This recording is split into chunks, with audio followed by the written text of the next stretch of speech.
नमस्कार, आप सभी का एक बार फिर से स्वागत है हमारे चैनल भक्ति ज्ञान में। आप सभी को महाशिवरात्रि की हार्दिक शुभकामनाएं।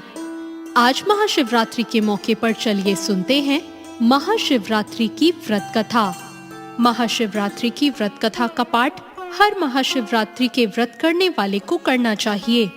अगर आप महाशिवरात्रि का व्रत नहीं करते हैं तब भी आपको ये कथा सुननी या पढ़नी चाहिए। ऐसी मान्यता है कि जो महाशिवरात्रि व्रत की कथा सुनता और पढ़ता है उसे भी भगवान शिव की भक्ति का लाभ मिल जाता है। इसलिए हर शिव भक्त को महाशिवरात्रि की व्रत कथा जरूर सुननी चाहिए। इसलिए चलिए सुनते हैं महाशिवरात्रि की व्रत कथा। एक बार की बात है, पार्वती जी ने भगवान शिव शंकर से पूछा, ऐसा कौन सा श्रेष्ठ और सरल व्रत पूजन है जिससे मृत्युलोक के प्राणी आपकी कृपा प्राप्त कर लेते हैं। उत्तर में शिव जी ने पार्वती जी को शिवरात्रि के व्रत का विधान बताकर एक कथा सुनाई। ये कथा इस प्रकार थी। एक समय की बात है, एक बार चित्रभानु नाम का एक शिकारी था। पशुओं की हत्या करके वो अपने कुटुंब को पालता था और वो एक साहूकार का ऋणी भी था। लेकिन ऋण को समय पर न चुकाने से साहूकार क्रोधित हुआ और उसने उसको शिवमठ में बंदी बना लिया। संयोग से जिस दिन उसे बंदी बनाया गया उस दिन शिवरात्रि थी। बंदी रहते हुए शिकारी शिवमठ में भगवान शिव के संबंधी धार्मिक बातें सुनता रहा और उसने वहां शिवरात्रि की व्रत कथा भी सुनी। संध्या होने पर साहूकार ने उसे बुलाया और ऋण चुकाने के लिए पूछा तो शिकारी ने अगले दिन सारा ऋण लौटा देने का वचन दिया। साहूकार ने उसकी बात मान ली और उसे छोड़ दिया। शिकारी जंगल में शिकार के लिए निकला, लेकिन दिन भर बंदी गृह में रहने के कारण वो भूख प्यास से व्याकुल था। सूर्य अस्त हुआ और वो एक जलाशय के समीप गया। वहां एक जलाशय के किनारे एक पेड़ था। अब शिकारी पीने का थोड़ा जल लेकर उस पेड़ पर चढ़ गया। उसे पूरी उम्मीद थी कि कोई ना कोई जानवर अपनी प्यास बुझाने के लिए वहां जरूर आएगा। वो पेड़ बेलपत्र का था और उसी के नीचे एक शिवलिंग भी था जो सूखे बेलपत्रों से ढके होने के कारण किसी को दिखाई नहीं दे रहा था। शिकारी को उस बात का पता ना चला और वो भूख प्यास से थका हुआ उसी पर मचान बनाकर बैठ गया। अब मचान बनाते समय उसने कुछ टहनियां तोड़ी और वो संयोग से शिवलिंग पर जा गिरी। इस प्रकार दिन भर भूखे प्यासे शिकारी का व्रत भी हो गया और शिवलिंग पर बेलपत्र भी चढ़ गए। एक पहर रात्रि का बीत गया और तभी एक गर्भवती हिरनी वहां तालाब पर पानी पीने पहुंची। शिकारी ने धनुष पर तीर चढ़ाकर जैसे ही प्रत्यंचा खींची, उसके हाथ के धक्के से कुछ पत्ते और जल की कुछ बूंदे नीचे बने शिवलिंग पर जा गिरी और अनजाने में ही सही शिकारी की पहले पहर की पूजा हो गई। टहनी और पत्तों की आवाज से वो हिरनी चौकन्नी हो गई। उसने शिकारी को देखा और बोला, मैं गर्भधारिणी हूँ, शीघ्र ही प्रसव करने वाली हूँ। तुम एक साथ दो जीवों की हत्या करोगे जो ठीक नहीं है।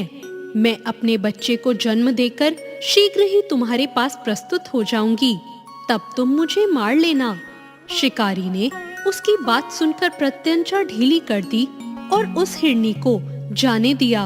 वो हिरनी तुरंत ही जंगली झाड़ियों में कहीं गायब हो गई। अब कुछ समय और बीता और एक और हिरनी वहां से निकली।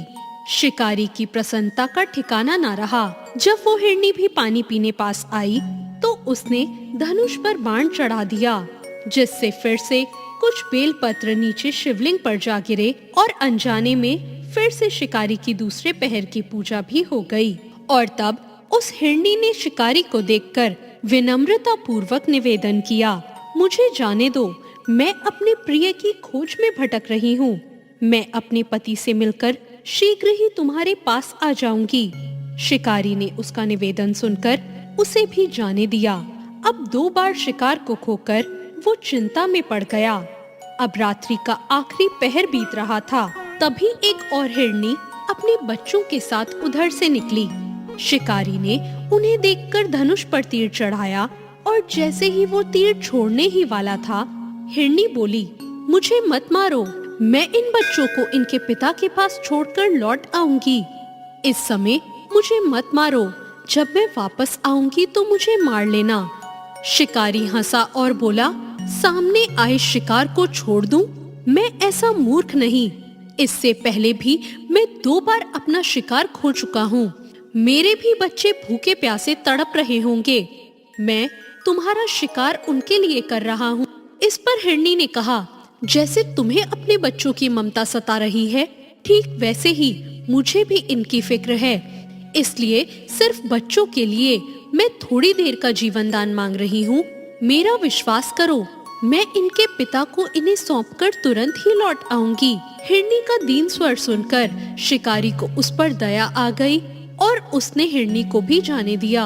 अब शिकार के अभाव में वो बेलपत्र के वृक्ष पर बैठा शिकारी बेलपत्र तोड़ तोड़ कर नीचे फेंकता जा रहा था। उसकी इस तरह तीसरे पहर की पूजा भी स्वतः ही संपन्न हो गई।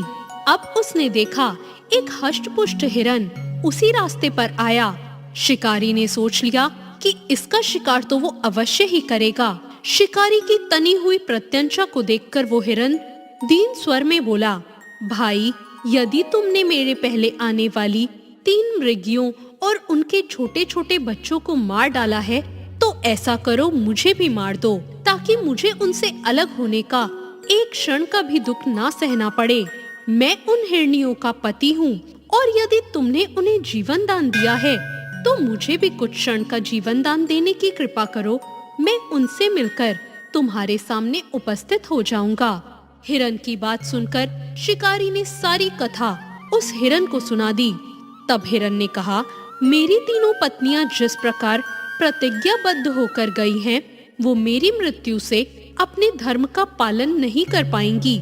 इसलिए जैसे तुमने उन पर विश्वास कर कर उन्हें छोड़ा है, वैसे ही मुझे भी जाने दो। हम सब तुम्हारे सामने जल्दी ही उपस्थित हो जाएंगे। अब उपवास, रात्रि जागरण और शिवलिंग पर बेलपत्र चढ़ाने से शिकारी का हिंसक हृदय निर्मल हो गया था और उसमें भगवत शक्ति का वास हो गया था। उसके हाथ से धनुष और बाण छूट गए और उसने मृग को जाने दिया। थोड़ी देर बाद वो हिरन अपने परिवार सहित शिकारी के सामने उपस्थित हो गया और शिकारी से कहने लगा, अब तुम हमारा शिकार कर लो।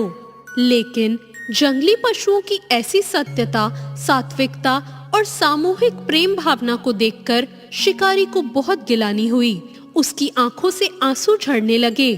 उसने उस हिरन के परिवार को ना मारकर अपने कठोर हृदय को जीव हिंसा से हटा दिया और कोमल और दयालु बन गया। ये सब देवलोक से भगवान शिव देख रहे थे और उसके ऐसा करने पर वो उस पर प्रसन्न हुए और तत्काल ही उन्होंने उसे अपने दिव्य स्वरूप का दर्शन करवाया और साथ ही उसे सुख समृद्धि का वरदान देकर उसे गुहु नाम प्रदान किया। ये वही गुहु था जिसके साथ भगवान श्री राम ने मित्रता की थी। ओम नमः पार्वती पतये, हर हर महादेव। तो ये थी महाशिवरात्रि की पौराणिक व्रत कथा। आशा करती हूँ आप सभी पर भगवान शिव और माँ पार्वती की कृपा हमेशा बनी रहे। आपको आज की ये कथा कैसी लगी कमेंट करके जरूर बताएं। साथ ही मेरे चैनल भक्ति ज्ञान को सब्सक्राइब करना ना भूलें। धन्यवाद।